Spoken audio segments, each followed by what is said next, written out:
Collected Essays of Valerie Lynn Stevens. True Faith. Ascetic abstention and abnegation, in and of themselves, are not a sufficient means towards an achievement of moral soundness or psycho-spiritual edification and fruition. In other words, merely refraining from giving way to, say, a homicidal impulse and committing a murder of any penal classification doth not a saint make. We often like to deceive ourselves that, as long as we have ticked off all of the boxes of thou shalt nots, that we no longer owe our debt to God and society. We like to think that we can just fade away into the periphery of the landscape of life, footloose and fancy-free, once we have met our sectarian obligations. But of course, all of this religious piety and torpor is revealed to be yet another blunt yet deft tool of Satan's dark craft, weaving the illusion that ritualistic exactitude clothes one in the finest wear, when it in fact merely succeeds in wearing one down.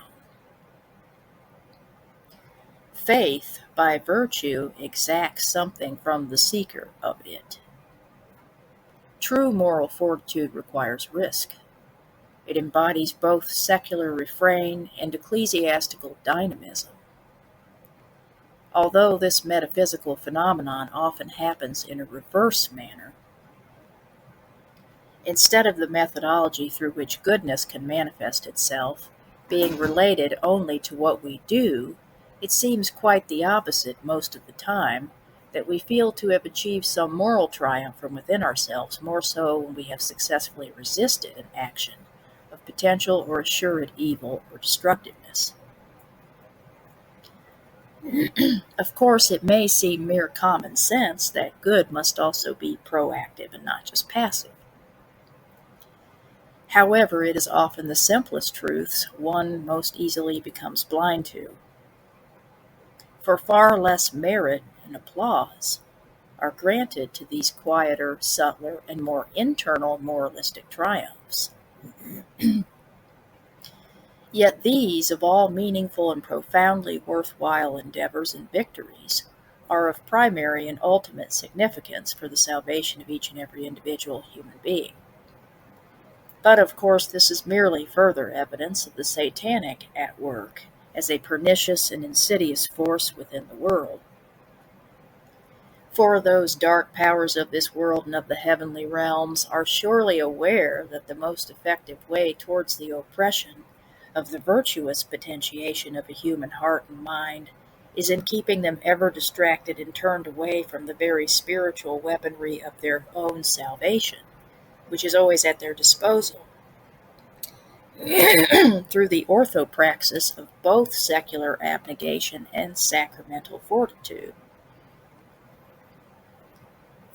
On the whole, one seeking true faith must submit to the soul-smithing master craftsmanship of God, asking in earnest supplication for him to craft oneself into a rare and holy shrine of both venal abnegation and discarnate concupiscence. For as Holy Writ tells, faith without works is dead.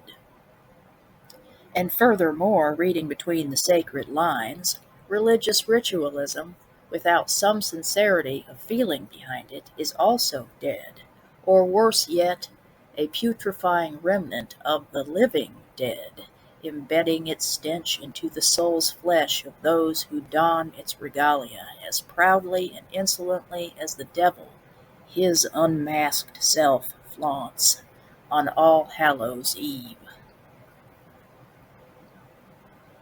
In a word, religiosity is easy, but true faith is scathing and arduous. Although, in a reverse proportional sort of way, it also possesses the greatest potential for soteriological edification in any fully redemptive sense. Indeed, even Christ himself had to make that descent into Hades before he was fit for heaven. And likewise for us, his floundering disciples, our lives are granted to enact this very same drama of the grand design, although we keep asking the same tired questions again and again. What is the meaning of this life? Why are we here? Perhaps we need just accept the fact that we already know the answers to these questions. And perhaps quite simply yet profoundly, the aim of their nagging insistence, which seems to be built into the very blueprint of our ontological machinery, is to goad us on evermore in finding our way towards true faith and towards the answers to all of life's philosophical inquiries. Because, as any truth seeker of faith and salvation comes to see, the answers lie only within the search itself.